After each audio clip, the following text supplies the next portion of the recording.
नमस्कार, आप देख रहे हैं हिंदी खबर। मैं हूं आपके साथ ऋतु भंडारी और शुरुआत करते हैं अपनी खास पेशकश की। जहां उत्तर प्रदेश के बुलंदशहर और संभल में बुरखा वाली दो महिलाओं ने शिवरात्रि के खास मौके पर कावड़ क्या उठाई तो बवाल ही मच गया। अब मौलाना शहाबुद्दीन रजवी बरेलवी समेत तमाम धर्म के जो ठेकेदार हैं उन्होंने एक बार फिर से वो नाराज हो गए और अपनी नाराजगी अलग तरीके से व्यक्त कर डाली।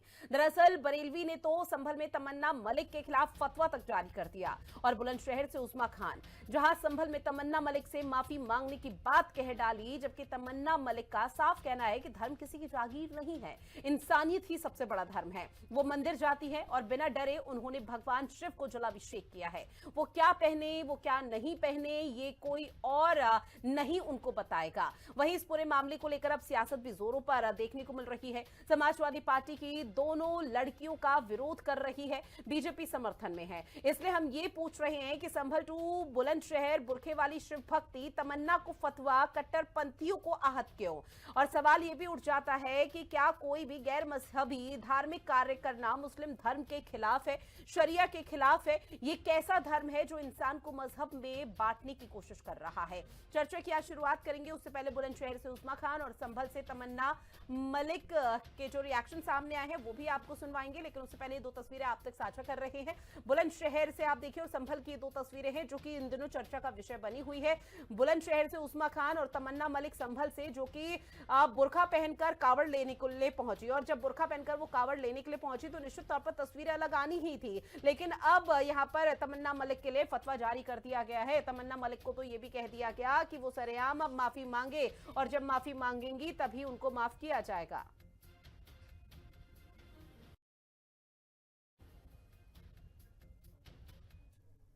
मेरी वैसी म्याद थी पूरी हुई, वो इसलिए मैं आई थी काबुल लेने। उसे क्या है, अपने मन को होना चाहिए, वो इंसान तो एक ही है ना, धर्म से क्या है। जो कामर लेने गई हैं, किस लिए लेने गई थी आप? मैंने शादी से पहले बोली थी, अच्छा, जब हमारी बात चली थी। आपके कितने बच्चे हैं?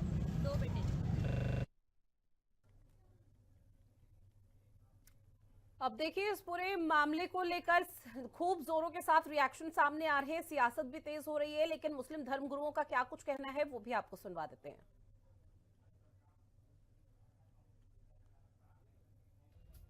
लोग जो हैं वो खुद को चर्चा का विषय बनाने के लिए इस तरह की हरकतें करते हैं। जो किसी भी एक मजहब को फॉलो करता है वही सच्चा इंसान होता है, और मैं समझता हूँ कि जो तमाम मजहब को फॉलो करता हो वो किसी मजहब का नहीं है, और किसी मजहब का नहीं है इसका मतलब वो मुनाफिक है। और ऐसा शख्स जो किसी का नहीं होता, अल्लाह को ऐसे लोग बिल्कुल पसंद नहीं। शरीयत का स्पष्ट नजरिया है कि कोई भी मुसलमान मर्द हो या महिला, वो दूसरे मजहब का शियार नहीं अपना सकती, गैर शरई अमल ना करें जिससे मुसलमानों की बदनामी हो और शरीयत पर कोई उंगली उठाए। गुनाह से बचें, खुदा की बारगाह में तौबा करें। और अब इस पूरे मामले को लेकर क्या कुछ सियासतदानों का कहना है वो भी आपको सुनवा देते हैं। जिस महिला की आप बात कर रहे हो वो हमारी कोई धर्मगुरु नहीं है जो हम उनकी इस बात को माने या कोई उनको फॉलो करे, जो इसलिए उनको ज्ञान नहीं है। अगर वो महिला अगर दीपक मोहम्मद की तरह कोई काम करती तो हम उसकी ज़रूर तारीफ करते, लेकिन जो वो काम कर रही है उस चीज़ की मैं मजम्मत करता हूँ। इसमें मुस्लिम समाज का कोई एतराज़ नहीं है। हिंदू समाज हो या मुस्लिम समाज हो, हमारे देश की ये खूबसूरती है। हम जब एक भारत श्रेष्ठ भारत कहते हैं, अनेकता में एकता की बात करते हैं, तो हिंदू समाज के लोग जो है वो मज़ारों पे भी जाते हैं, दरगाहों में भी जाते हैं। कोई जो फतवाबाजी का शौक है ना, वो फतवाबाजी के शौक से इन्हें बाहर निकलना चाहिए। और देखिए संभल और बुलंदशहर से बुरखे वाली कावड़ की तस्वीर क्या आई, उसके बाद से सियासत खूब जोरों पर हो रही है और ऐसे में तरह तरह के रिएक्शन सामने आ रहे हैं। जो मुस्लिम धर्मगुरु हैं वो अब नाराज यहां पर बताए जा रहे हैं, न सिर्फ तमन्ना त्यागी से बल्कि इसके साथ ही उस्मा खान से भी वो नाराज हैं। अब ऐसे में बुरखे वाली शिव भक्त पर जो बवाल मचा हुआ है, 3 साल पहले तमन्ना की शादी अमन त्यागी के साथ हुई थी, जहां शादी की उन्होंने मन्नत मांगी थी कि अगर सब कुछ सही रहा तो वो कावड़ लेकर जरूर आएंगे, और ठीक उसी तरह से तमन्ना ने कावड़ यात्रा भी निकाली है। और कावड़ यात्रा जब निकाली तो ये चर्चा का विषय रहा। कावड़ लेकर वो हरिद्वार पहुंची, वहां से पानी भी लेकर आई, भगवान शिव पर उन्होंने जलाभिषेक भी किया, लेकिन उसके बाद जो मुस्लिम धर्मगुरु हैं वो नाराज हो गए हैं। अब तमन्ना ने बुरखे में कावड़ उठाया, जिसके बाद जो नाराजगी है वो चारों तरफ देखने को मिल रही है। और न सिर्फ तमन्ना त्यागी यानी कि तमन्ना मलिक को लेकर, बल्कि उज़्मा खान को लेकर भी सियासत और नाराजगी मुस्लिम धर्मगुरुओं की सामने आई है। लगातार ये कहा जा रहा है मौलानाओं की तरफ से कि ये शरीयत के खिलाफ है, ये अगर शरीयत के खिलाफ जा रहा है तो फतवा जारी करना निश्चित तौर पर बनता है। और ये भी कहा गया है कि सरेआम वो आए हमारे सामने, माफी मांगे, इस्लाम धर्म में वापसी करें और जो भी वो कावड़ लेकर जा रहे हैं उसके लिए उनको माफ कर दिया जाएगा। और इस्लाम ऐसे में तमन्ना मलिक और तमाम जो उज़्मा खान है उन लोगों का सीधे तौर पर कहना है कि हमने कुछ गलत नहीं किया है। अगर हमने कुछ गलत किया होता तो हमें पहले अपने आप में एहसास होता, लेकिन हमें कोई और यानी कि तीसरा नहीं बताएगा कि हमें कब क्या करना है, कब क्या पहनना है। अब ऐसे में इस पूरे मामले पर खूब जोरों के साथ चर्चा हो रही है। जहां तमन्ना मलिक की तरफ से बुरखे में कावड़ लेकर गई तो ऐसे में हिंदू संगठन के लोगों ने खूब जमकर उनका स्वागत किया है। और लगातार ये कहा जा रहा है कि अगर आपको किसी भी तरह की दिक्कत होती है तो आप हमें ज्यादा बताइएगा। ऐसे में आपको बता दें कि डॉक्टर स्वामी दिव्यानंद महाराज जी हमारे साथ जुड़े हुए हैं, जो कि हिंदू धर्मगुरु हैं। दिनेश फलारी महाराज जी हमारे साथ जुड़ चुके हैं, जो कि हिंदू धर्मगुरु हैं। साथ ही हमारे साथ अहमद जावेद जी भी जुड़ गए हैं, मुस्लिम स्कॉलर। आप तीनों का बहुत स्वागत करती हूँ हिंदी खबर में। अहमद जावेद जी, आप ही के साथ शुरुआत करते हुए, सर, अगर कोई अपनी मर्जी से कुछ कदम उठा भी रहा है तो क्या इस्लाम धर्म में फतवा जारी कर दिया जाता है उसके खिलाफ? देखिए रुपये जी, सबसे पहले तो मैं गुजारिश करूंगा कि हमारा नाम शोएब सिद्दीकी है, उसको चेंज कर दिया जाए। देखिए ऋतु जी, ऐसा है, ये गंगा जमने की तहजीब। मोहम्मद शोएब जी हमारे साथ, मोहम्मद शोएब जी भी जुड़े हुए हैं, जो कि इस्लामिक स्कॉलर है। सर, आपका भी बहुत बहुत स्वागत करती हूँ, लेकिन सवाल मेरा अहमद जावेद जी से है। आपने शायद नाम सही से नहीं सुना। अहमद जावेद जी। जी, बहुत बहुत शुक्रिया। ये सवाल जो है एक बहुत ही कॉमन है और इस मुल्क में इसकी एक बड़ी परंपरा है, खूबसूरती है। और होमोजीनियस सोसाइटी में किसी भी धर्म को कहीं भी शरीक हो सकता है और इसकी संविधान भी स्वैच्छा देती है और हमारा समाज भी देता है। लेकिन इशू जो है आपके सामने है, जो चैलेंज वो ये है कि जब किसी मजहबी धार्मिक गुरु के पास जाती हैं या तो अपने चश्मे से जब देखता है तो उसका नजरिए में ये उसके लिए गलत है।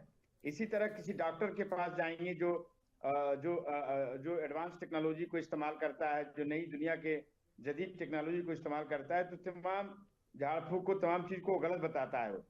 इसी तरह मजहबी लोग जो हैं इस तरह के काम को गलत बताते हैं, उनका अपना काम है। लेकिन मेरा ये मानना है कि ये समाज बहुत ही बहुआयामी है।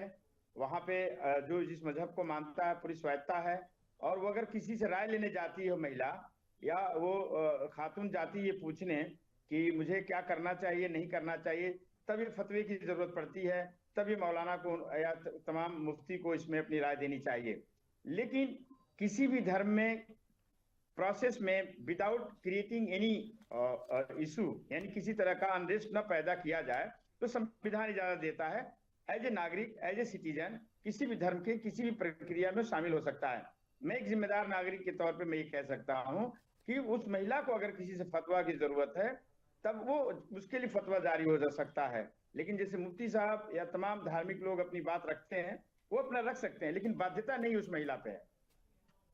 ठीक है, इसी से जुड़ा एक और सवाल मेरा आपसे रहेगा। अभी जो यहाँ पर तमन्ना मलिक पर फतवा जारी किया वो आपकी नजर में सही है? नहीं, जैसे मैंने बताया, सही गलत का पर्पस तब सर्व होगा कि वो महिला या खातून वो जाके उस संबंधित धार्मिक गुरु से मुफ्ती से अपना फतवा ले। अगर वो कह भी रहे हैं तो एडवाइजरी है, उस महिला पे कोई फर्क नहीं पड़ता है, वो अपनी जिंदगी जी रही है, वो किसी गैर मुस्लिम से या किसी से शादी करती है, कैसे रहती है, नहीं रहती है। लेकिन सर सवाल तो वही तो उठ रहा है ना कि आखिर फतवा जारी किया ही क्यों जाता है, इस तरह की नाराजगी क्यों? क्योंकि हवाला तो यही दिया जा रहा है शरीयत के खिलाफ है। अब शरीयत के खिलाफ है ये बात तो उस महिला को पहले पता थी ना, तभी तो वो शायद छोड़ छाड़ के चली गई। हमारे साथ चूंकि उज़्मा खान जी भी खुद जुड़ गई है, जो कि शिव भक्त है, जिन्होंने कावड़ यात्रा लेकर निकली थी। उज़्मा जी, बहुत स्वागत करती हूँ आपका हिंदी खबर में।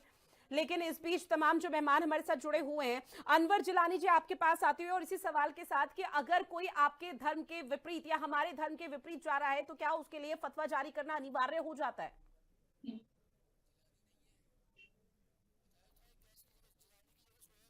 शोएब जी, आप बताइए।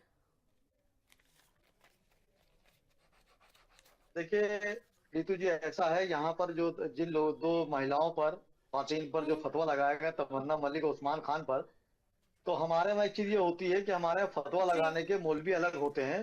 दाढ़ी रख लेने से हर आदमी मौलवी या मौलाना नहीं हो जाता है, फतवे की डिग्री अलग होती है। हमारे बगल में बड़े भाई बैठे हैं, बताएंगे आप। मैं यहाँ पे ये कहना चाह रहा हूँ, अगर उन्होंने गंगा जमनी की तहजीब को लेते हुए अगर वहां चली गई तो कोई एतराज वाली बात नहीं है, क्योंकि हमारे वहाँ 70% मेरा हिंदू भाई जो है वो मज़ारों पे आता है, तब कोई मुसलमान नहीं ऑब्जेक्शन लगाता है या इस की बात नहीं करता कि वो क्यों आते हैं, उनकी मन्नतें पूरी होती हैं। देखिए यहाँ तक अभी बर्ग साहब ने एक बात कही कि मैं उनसे बात करूंगा। बर्ग साहब कोई आलिम नहीं है, ना कोई मौलवी है, वो सियासी आदमी है, जिस तरह उन्होंने नसीमुद्दीन को कल आगे बैठा के, अबू आजमी को पीछे बैठा के दिखा दिया कि हम इस्तेमाल करते हैं, बाकी कुछ नहीं करते। बहरहाल तो आप देखिए, एक तरफ बर्ग साहब ने बात कही कि वो गलत है, और एक तरफ मुख्तार अब्बास नकवी साहब बीजेपी में से मतलब नहीं मुसलमान है, कद्दावर लीडर रहे अपने जमाने के बीजेपी के, उन्होंने कहा कोई एतराज नहीं है। तो मैं समझता हूं कि इस तरह सस्ती शोहरत पाने के लिए इस तरह के बयान नहीं देना चाहिए। जाहिर सी बात है, वो लेडीज के जो शौहर हैं वो भी आप ही ने बताया कि वो गैर मुस्लिम है, यानी जाहिर सी बात जो मेरी बहन है वो हिंदू हो चुकी है, जबकि शौहर हिंदू है, तो जा सकती है। तो बहुत से लोग नाम ऐसे रखते हैं, दिलीप कुमार थे मुसलमान थे, यूसुफ खान नाम था, संजय खान नाम ऐसा था लेकिन वो मुसलमान थे। तो इस तरह नाम के उस पर जाके नकाब पहनना नहीं, नकाब तो हमारे वहाँ हिंदुस्तान में धरोहर है। हिजाब, लहजा और शर्माना, ये तो हमारे वहाँ हिंदुस्तान की औरतों का गहना है। तो मैं इस चीज को नहीं मानता हूं। मैं ये कह रहा हूं सस्ती शोहरत पाने के लिए इस तरह बयानबाजी से बचा जाए। और एक चीज हमेशा रही ऋतु जी, किसी को खत्म करना हो तो उसका जिक्र मत किया जाए। तो जाहिर सी बात, अगर कोई मौलवी इस पर बयान देता तो मैं समझता हूँ आप खुद ही अपने आप को करेंगे, क्योंकि वो जाहिर लेडीज माइनर है, वो सुनेगी नहीं, वो अपनी बात करने दिए। शिर के खिलाफ है, ठीक है, हराम तो नहीं ना है, जैसे गुस्सा हमारा हराम है, वो शिर कर रही है, ठीक है, उनके शौहर हिंदू है, पहले पड़ताल कर लिए कि अंदर बात आखिर है क्या। अगर उठा रही गंगा जमनी की तहजीब को वो मिसाल दे रही तो मैं समझता हूँ इतनी बहुत बुरी बात नहीं है।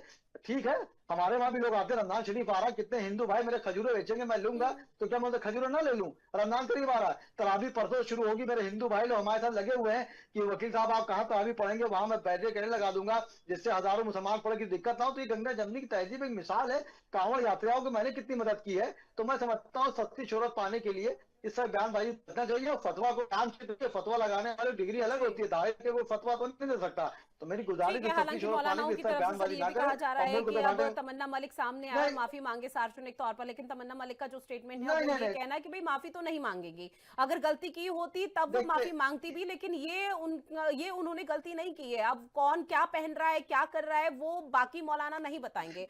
लौटूंगी मैं आपके पास। स्वामी दिव्यानंद महाराज जी, आपके पास आते हुए इस पूरे मसले को आप कैसे देख रहे हैं? क्योंकि आप लोगों की तरफ से तो खूब स्वागत किया जा रहा है कि अगर दूसरे धर्म का हमारे धर्म में आ रहा है तो वो कितना खुशहाल है, लेकिन वाकई में गंगा जमुनी की जो तहजीब है वो क्या यहाँ पर संदेश दे पा रही है? जी रुति, हर हर महादेव, वंदे मातरम। देखिए, सबसे पहली बात, ये जो फतवे की दुकान जो मौलाना बैठे हैं उनको बताना चाहूँ, सबसे पहला तमन्ना मलिक को, उनके पूरे परिवार को, उनके 2 संतानें जो आर्यन है, दक्षक हैं, और उनके हस्बैंड भी जो है अमन त्यागी, इन सबों को पहले बहुत आशीर्वाद, बहुत शुभकामना। पूरा हिंदू समाज, पूरा भारतवर्ष तमन्ना के साथ में है। सबसे पहले उन मौलाना को बताना चाहूँ कि भारतीय अनुच्छेद की धारा 25 और 28 के अंदर आपको जेल हो सकता है। इस प्रकार का कहना आपको, जैसे कोई भी अपना धर्म अपना सकता है, तो आप कानून के भी खिलाफत कर रहे हैं और धर्म का भी खिलाफ करते हैं। एक मौलाना बोलते हैं कि कोई धर्म में दूसरे धर्म, कैसा दूसरा धर्म? अरे भाई, आपके पूर्वज महादेव के पूर्वज भी भक्त थे, अगर अपने पुराने धर्म में कोई धर्म बदला नहीं है, धर्म बदले थे इनके पूर्वज, उन्होंने आज वापस आया है तो स्वागत करना चाहिए। और जब देश में शांति की बात करते हैं, गंगा जमुनी तहजीब की बात करते हैं, उन्हें याद दिलाना चाहूँ इस समय उनकी तहजीब कहाँ चली गई? भाईचारा। भाई, अगर कोई हिंदू, उसका शौहर है, हिंदू है, और हिंदू में अगर घर वापसी करती है उसी पुराने घर पे जहाँ उसका जन्म हुआ था पूर्वजों का, जो उनके पूर्वजों के आदि देव महादेव थे, उस महादेव को पूजा कर रहे हैं कि दुकानदारी कर रहे हैं? शर्म नहीं आती है मौलानाओं को? धर्मगुरु कहने पर शर्म होनी चाहिए। पूरा समाज इन्हें धिक्कार करता है। अभी जो क्या नाम, हमारे जो बीजेपी के जो बड़े नेता हैं वो भी तो मुस्लिम है, उन्हें तकलीफ नहीं है। हमारे साथ जो 2 मुस्लिम साथी जो बैठे हुए हैं, मुस्लिम स्कॉलर शोएब मलिक है और एक और जनाब जो बैठे हैं, इन्हें भी कोई तकलीफ नहीं है। यानी मुसलमान और इस्लाम को कोई खतरा नहीं है। ये चंद लोग जो है अपनी दुकानदारी करते हैं, इन मौलानाओं को समाज इन्हें ठीक करने की आवश्यकता है। और मैं मुस्लिम समाज से ही मैं रिक्वेस्ट करूंगा कि ऐसे लोगों की दुकानदारी बंद होनी चाहिए, ठीक है, जो देश में दुर्गंध फैलाते हैं और देश में अशांति का माहौल करना चाहते हैं। ऐसे लोगों को देश सबक सिखाएंगी। वो बिल्कुल सावधान रहे, उनकी दुकानदारी नहीं चलने वाली है। ठीक है, जो ठेकेदार है उनकी दुकानदारी यहाँ पर नहीं चलेगी। लौटूंगी दिनेश जी, मैं आपके पास आते हुए, क्या आप लोग उज़्मा खान का समर्थन सिर्फ इसलिए कर रहे हैं कि वो मुस्लिम पृष्ठभूमि से आती है? मेरे से प्रश्न क्या क्या नहीं स्वामी जी लौट रही हूँ मैं, दिनेश वाला ऐसे जो बाजारों में जाते हैं, अपनी मन्नत मांगते हैं, उनकी मन्नत पूरी हो जाती है तो वो आगे की अपना कार्य करते हैं। उसी प्रकार जो कांवड़ यात्रा है, उन्होंने पहले मन्नत मांगी थी, भोले बाबा ने उनकी मनोकामना पूरी की, तो उस वजह से वो कांवड़ ले जा रही है। इसमें किसी भी मौलाना को कोई भी हस्तक्षेप नहीं करना चाहिए, क्योंकि उस इंसान की ये स्वतंत्रता की आजादी है, तो स्वतंत्र है तो वो किस धर्म में जाए, कौन सी पूजा पाठ करे, कहाँ यात्रा करे, कहाँ भोले बाबा को जल चढ़ाए, तो उसमें मुझे लगता है किसी प्रकार की आपत्ति नहीं होनी चाहिए। क्योंकि पहले 1400 वर्ष पहले तो सभी सनातनी थे, ये तो इनका मजहब बाद में आया है, तो अपने अपने हिसाब से कोई पूजा पाठ करते हैं, तो इसमें कोई भी बुराई नहीं है। और सभी सनातनियों को, सभी मुस्लिम भाइयों को एक साथ मिलकर रहना चाहिए, इसमें राजनीति नहीं करनी चाहिए। ये पूजा पाठ का उनका स्वतंत्रता का अधिकार है, इसमें हस्तक्षेप नहीं करना चाहिए। ठीक है, लेकिन दिनेश फलारी जी, आपकी तरफ से कहा गया कि हर किसी को और हर महिला को विशेषकर उसका जीने का अधिकार है, जैसे वो चाहती है वो स्वतंत्र है। साथ ही आपने कहा कि राजनीति सियासत नहीं होनी चाहिए, रोक टोक नहीं होनी चाहिए। लेकिन मेरा आपसे एक सवाल और रहेगा कि अगर कोई हिंदू लड़की बुर्का पहनकर नमाज पढ़ने के लिए जाए तो भी क्या आप इसी तरह से समर्थन करेंगे उस महिला को? देखिए, यदि वो जबरदस्ती उस पर ये कार्य कराया जाए तो विरोध करेंगे। नहीं, जबरदस्ती नहीं, अपनी मर्जी से, क्योंकि कई लोग हैं सर जो अपनी मर्जी से भी जाते हैं दूसरे धर्म में। दिनेश जी, अगर कोई महिला अपनी मर्जी से जाए, अगर दबाव में दबाव की वजह से कोई जा रहा है तो निश्चित तौर पर उसका विरोध होना चाहिए। लेकिन अगर कोई महिला अपनी मर्जी से नमाज पढ़ रही है, बुर्का पहन रही है, तब आप लोगों का क्या रिएक्शन होगा? हम लफ्ज़ जिहाद का विरोध करते हैं। विरोध वहां करते हैं जब बेला फुसला कर किसी महिला को तंत्र मंत्र विद्या के सहारे उसको बेला फुसला कर ले जाते हैं, नमाज पढ़वाते हैं, उसे जबरदस्ती। नहीं सर, लेकिन दिनेश जी, मैं सवाल ये पूछ रही हूँ कि अगर कोई महिला अपनी मर्जी से जाए तब क्या रिएक्शन रहेगा आप लोगों का? तभी हम विरोध करते हैं जहाँ जोर जबरदस्ती होती है। ठीक है, फिलहाल मेरे सवाल का जवाब आपके पास नहीं है। लौटूंगी मैं आपके पास। अहमद जावेद जी, एक बार फिर से आपके पास आते हुए, चूंकि आप इस पूरे मामले पर ये सीधे तौर पर ये कह रहे हैं कि जो फतवा जारी हुआ है वो निश्चित तौर पर गलत है, लेकिन उज़्मा खान या फिर तमन्ना मलिक को जो सार्वजनिक तौर पर माफी मांगने की बात कही और ये कहा गया है कि वो अपने घर में वापस आ जाए, तो क्या वो सही है? क्योंकि अब तो वो अपना रास्ता चुन चुके हैं और अपने घर से बाहर निकलते हुए उन्होंने सीधे तौर पर हिंदू धर्म में अब वापसी करने की कोशिश कर रहे हैं और उनका कहना है कि अब हमें यहीं पर रहना है और यही चीज करनी है। जी, ये जैसा कि मैंने पहले भी आपसे बताया कि चूंकि ये समाज और मजहब कुछ खास मुट्ठी भर लोग जो हैं उस पे अपना डिक्टेटर या उनका रूल होता है और किसी भी धर्म में होता है, तो जो मुफ्ती है, जो मुस्लिम जो रिलीजियस लीडर है या हमारे हिंदू भाई जो रिलीजियस लीडर हैं, तो उनके दायरे बहुत ही महदूद होते हैं। उनके यहाँ यस नो होता है, उनके यहाँ गुंजाइश नहीं होती है। तो जो मुफ्ती का फतवा है तथाकथित, वो अगर मुफ्ती का फतवा अगर पैरामीटर में कहता है कि इस्लाम से खारिज हो गई है और वो गैर मुस्लिम हो चुकी है, तो उसमें फतवा लागू नहीं होता है। तो जब उसमें फतवा लागू नहीं होता है और उसकी तहकीकात किए बगैर आपने ऐसा फैसला कैसे दिया? क्या उज़्मा का नाम वाकई में वो जिस नाम से जानी जा रही है, अगर वो किसी ठीक है, मैं लौट रही हूँ जावेद जी आपके पास। हमारे साथ कुछ भक्त उज़्मा खान जी जुड़ गई हैं जो कि कावड़ लेकर पहुंची थी। सबसे पहले तो बहुत स्वागत करती हूँ उज़्मा खान जी आपका, क्योंकि देखिए अब आप बुर्का पहनकर कावड़ लेकर क्या निकली, अब चारों तरफ हाहाकार आप लोगों ने पैदा कर दिया है। अब इस पर आप लोग क्या कहेंगे कि फतवा जारी हो जाना, फिर माफी मांगने तक की बात कहना? जी मैम, इनकी तो कहने की आदत है, ये तो कहेंगे ये कि इज्जत थोड़ी करते हैं लेडीज की। मुसलमान जो उस बात से कोई मतलब नहीं है, इनको कहने दो। आपको कभी किसी चीज का डर लगता है कि अगर इस तरह की धमकी आपको दी जा रही है तो कल को कुछ भी गलत हो सकता है? मुझे नहीं,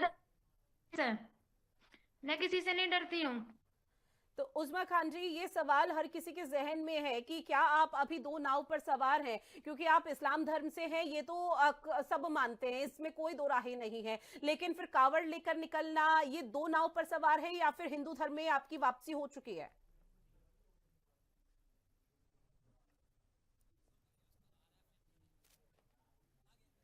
उस्मा खान जी, आवाज पहुंच रही है?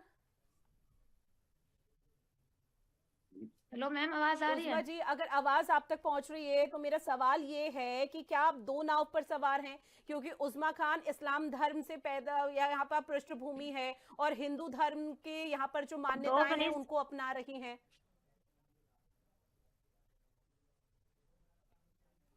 दो धर्म नहीं अपना रही, मैंने सनातन धर्म अपना चुका है, अब नहीं अपनाऊंगी। अच्छा, आप सनातन धर्म में आ चुकी हैं, अब आपका इस्लाम धर्म से कोई ताल्लुकात नहीं। ठीक है, फिलहाल कुछ कनेक्शन लौट रही हूँ अहमद जावेद जी, कुछ टेक्निकल इशू हो रहा है। अहमद जावेद जी, जल्दी से 2 सेकंड में अपनी बात कंप्लीट कीजिएगा, उसके बाद बाकी मेहमानों के पास।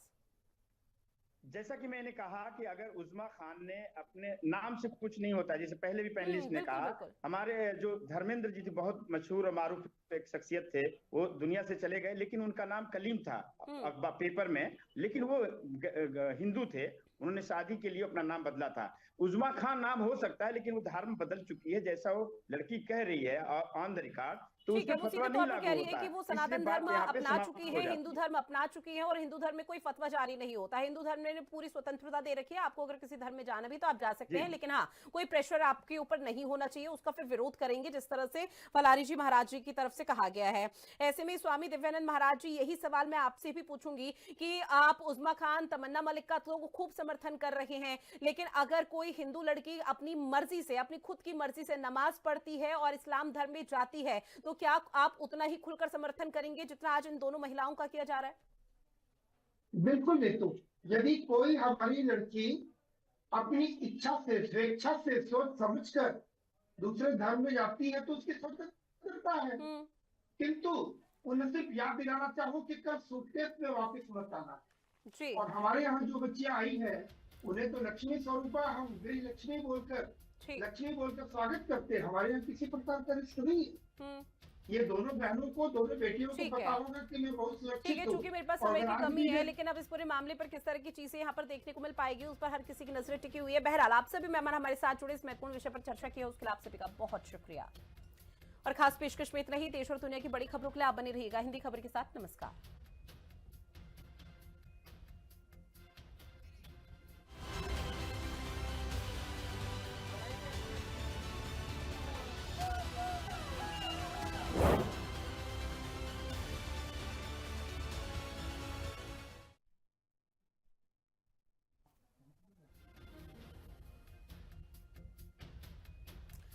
और इस बीच एक बड़ी खबर, हरियाणा के मुख्यमंत्री नायब सिंह सैनी की अध्यक्षता में बड़ी बैठक, जहां पर एचपीपीसी और एचपीडब्ल्यूपीसी की बड़ी बैठक लगातार जारी है। तो बड़ी खबर आप तक साझा कर रहे हैं, जहां पर कई अहम खरीद प्रोजेक्ट पर चर्चा भी हो रही है। नायब सिंह सैनी की अध्यक्षता में, उनके नेतृत्व में इस बैठक की शुरुआत हुई थी और ये बैठक अभी भी जारी है, जहां पर एचपीपीसी और एचपीडब्ल्यूपीसी की बैठक जारी है। कई दिग्गजों की उपस्थिति यहाँ पर है। कई अहम खरीद प्रोजेक्ट को लेकर चर्चा हो रही है, जिसको लेकर माना जा रहा है कि उन प्रोजेक्ट पर भी यहाँ पर हस्ताक्षर कर दिए जाएंगे। उनको अंतिम मुहर देने की जो प्रक्रिया है उसको अपनाया जा रहा है। तो सीएम नायब सिंह सैनी की अध्यक्षता में यह बड़ी बैठक जारी है। तस्वीरें आपकी टीवी स्क्रीन पर, जहां एचपीपीसी और एचपीडब्ल्यूपीसी की बैठक हो रही है। नायब सिंह सैनी इस बैठक की अध्यक्षता कर रहे हैं। कई अहम खरीद प्रोजेक्ट पर चर्चा भी इस दौरान की जा रही है।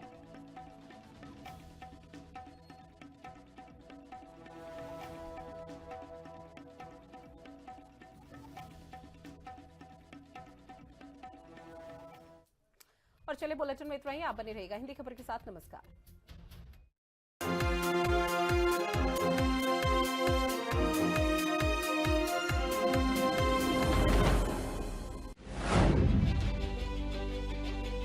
प्रदूषण नियंत्रण और पर्यावरण संरक्षण की दिशा में उत्तर प्रदेश ने देश भर में एक नई मिसाल कायम की है।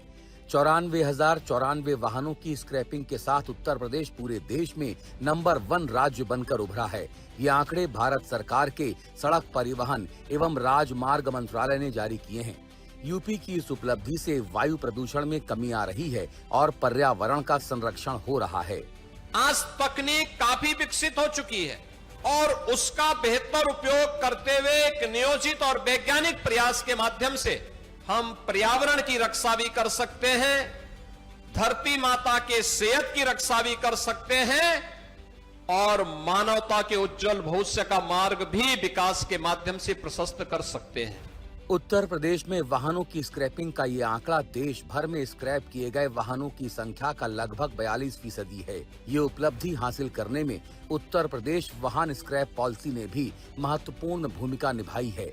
इस पॉलिसी के तहत 15 वर्ष से अधिक पुराने वाहनों को पंजीकृत केंद्र पर स्क्रैप कराने पर वाहन की खरीद में 75% तक की टैक्स छूट और निर्माता द्वारा 4 से 6% छूट का प्रावधान है। रजिस्टर्ड व्हीकल स्क्रैपिंग फैसिलिटी के मामले में भी योगी का उत्तर प्रदेश पूरे देश में अग्रणी है।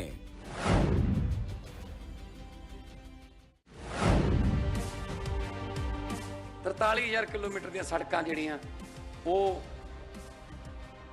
बहुत शानदार बनाई जा रही हैं ते क्वालिटी पक्षों कोई समझौता नहीं किया जाता। मुख्यमंत्री भगवंत सिंह मान के मुताबिक ये राज्य का अब तक का सबसे बड़ा सड़क प्रोजेक्ट है।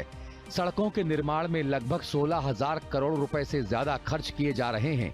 सड़क निर्माण में गुणवत्ता का विशेष ध्यान रखा जा रहा है। इसके लिए सीएम फ्लाइंग स्क्वाड की तैनाती की गई है। सड़क बन लगियां तां असीं एक फ्लाइंग स्क्वाड बनाया, सीएम फ्लाइंग स्क्वाड, वो जाके चेक कर दे कि क्वालिटी दी जिहड़ी जो सड़क बन रही है ਉਹਦੇ ਚ प्रॉपर मात्रा च लुक बजरी जो भी मटीरियल पैंदा वो हैगा या नहीं। पंजाब सरकार की नई नीति के मुताबिक 5 साल तक सड़कों की देखभाल की जिम्मेदारी संबंधित ठेकेदार की होगी। जनता इस फैसले से बेहद खुश है। जो इस बारी पंजाब सरकार ने पॉलिसी लेके आए, इसमें बड़ा अच्छा लगा कि उन्होंने कहा है कि जो 5 सालों में जितनी बारी भी सड़क टूटेगी वो ठेकेदार बना के देगा, जो कि हमें बड़ा अच्छा अपराध लगा। प्रोजेक्ट में पीडब्ल्यूडी के अंतर्गत लगभग 3,000 किलोमीटर सड़कें, लगभग 19,000 किलोमीटर ग्रामीण लिंक सड़कें और पंजाब मंडी बोर्ड के तहत 22,000 किलोमीटर से ज्यादा सड़कें बनाई जा रही हैं। कभी खेलों के मानचित्र पर उत्तर प्रदेश सिर्फ संभावनाओं का नाम था, पर 2017 के बाद संभावनाएं संरचना बनी। जनपदों में स्टेडियम, ब्लॉकों में मिनी स्टेडियम और गांव में मैदान। खेल अब शहरों तक सीमित नहीं रहे। लखनऊ से मेरठ, वाराणसी से अयोध्या, ग्रेटर नोएडा से गोरखपुर, मैदानों पर सिर्फ खिलाड़ी नहीं, अंतर्राष्ट्रीय इवेंट्स उतरे। खेलो इंडिया, यूनिवर्सिटी गेम्स, मोटो जीपी, डेविस कप, बैडमिंटन से लेकर खो खो तक उत्तर प्रदेश अब मेजबान भी है और दावेदार भी। प्रतिभाओं को मिला मंच, प्रशिक्षण और सम्मान। आज उत्तर प्रदेश खेलों में सिर्फ भाग नहीं लेता, दिशा तय करता है। यह है बदलाव की कहानी, मेहनत की पहचान और भविष्य की स्वर्णिम उड़ान। ये है आत्मविश्वास, लगन और विजय का गूंजता संदेश। ये है नया उत्तर प्रदेश।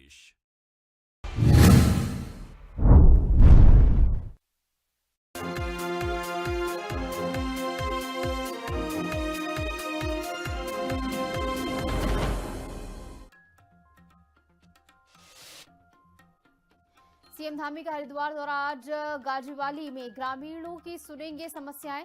मुख्य सेवक जन चौपाल में होंगे शामिल। शासन प्रशासन की तैयारी पूरी।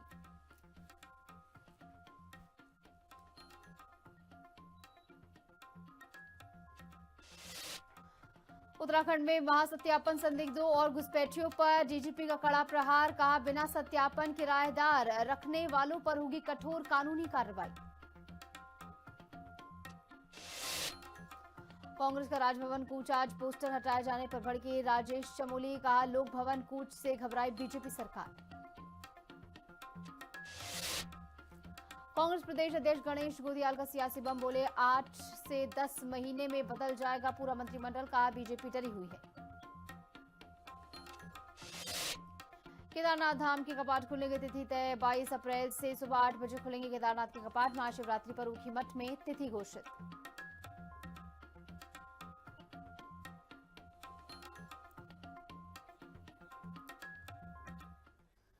नमस्कार, मैं हूं आपके साथ निशु शर्मा और आप देख रहे हैं हिंदी खबर बुलेटिन की शुरुआत करेंगे बड़ी खबर के साथ, जहां आज हरिद्वार दौरे पर सीएम धामी रहने वाले हैं, जहां पर आर्यनगर गाजीवाली गांव पहुंचेंगे सीएम और बताया जा रहा है मुख्य सेवक जन चौपाल में शामिल होंगे और शासन प्रशासन की तैयारी पूरी है, तमाम तैयारियां यहां पर की गई हैं। कई बड़े नेता और विधायक इसमें शामिल होंगे। मुख्यमंत्री पुष्कर सिंह धामी आज हरिद्वार के दौरे पर रहेंगे, जहां पर वो गाजीवाली गांव में आयोजित मुख्य सेवक जन चौपाल में शिरकत करेंगे। इस दौरान सीएम धामी सीधे ग्रामीणों से संवाद करेंगे और उनकी समस्याओं को सुनेंगे, मौके पर ही निस्तारण के निर्देश भी देंगे। कार्यक्रम को लेकर शासन प्रशासन ने सभी तैयारियां पूरी कर ली है। इस चौपाल में बीजेपी के कई दिग्गज नेता और क्षेत्रीय विधायक भी मौजूद रहेंगे। मुख्यमंत्री का फोकस सरकारी योजनाओं के लाभ को अंतिम छोर तक पहुंचाने और ग्रामीण विकास को गति देने पर रहेगा।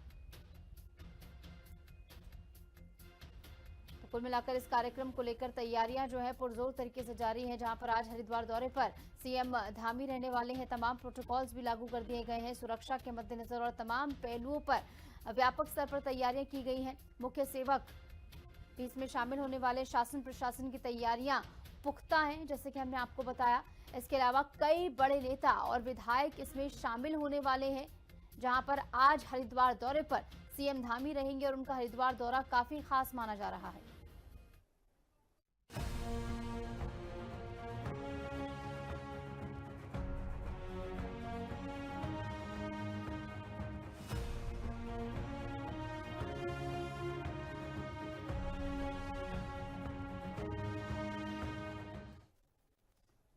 सुप्रीम कोर्ट से लालढांग चिल्लर खाल रोड परियोजना पर 2023 से लागू स्टे हटाए जाने के बाद उत्तराखंड की राजनीति गर्मा गई है। जहां सत्तारूढ़ बीजेपी इसे अपनी बड़ी उपलब्धि बता रही है, तो वहीं कांग्रेस ने मुख्यमंत्री पुष्कर सिंह धामी और बीजेपी पर श्रेय लेने की राजनीति करने का गंभीर आरोप लगाया है। देखिए रिपोर्ट। प्रतीक्षित लालढांग चिल्लर खाल रोड प्रोजेक्ट को सुप्रीम कोर्ट से हरी झंडी मिल गई है। इस प्रोजेक्ट पर जो स्टे लगा था वो सुप्रीम कोर्ट ने हटाकर उत्तराखंड की जनता को बड़ी राहत दी है। लेकिन इस बीच बीजेपी और कांग्रेस के बीच श्रेय लेने की होड़ लग गई है। एक तरफ सत्ताधारी लोगों का ये कहना है कि सीएम धामी और सरकार द्वारा जो पैरवी रखी गई उसी का ही कारण है कि अब इससे राहत मिली है और इससे स्टे हटाया गया। वहीं दूसरी ओर कांग्रेस का ये कहना है कि सरकार इतने वर्षों से यहाँ पर काम कर रही है, लेकिन उनकी पैरवी इतनी कमजोर थी कि अभी तक इस पर हरी झंडी नहीं लग पाई थी। गढ़वाल से सांसद अनिल बलूनी ने कहा कि अदालत के फैसले से लंबे समय से अटकी परियोजनाओं का रास्ता साफ हो गया है। इस सड़क के बनने से कोटद्वार की दूरी करीब 22 किलोमीटर कम हो जाएगी और लोगों को अपने ही राज्य में आने जाने के लिए दूसरे राज्यों का चक्कर नहीं लगाना पड़ेगा। ये मार्ग राजाजी नेशनल पार्क क्षेत्र से होकर गुजरता है, जिस कारण पर्यावरणीय अनुमति और कानूनी प्रक्रिया के चलते मामला अटका हुआ था। बलूनी ने बताया कि सुप्रीम कोर्ट ने उनके इंटरवेंशन एप्लीकेशन को स्वीकार करते हुए स्टे हटाने का निर्णय दिया। उन्होंने इसे जनता की जीत बताते हुए कहा कि सड़क बनने से पर्यटन, व्यापार और स्थानीय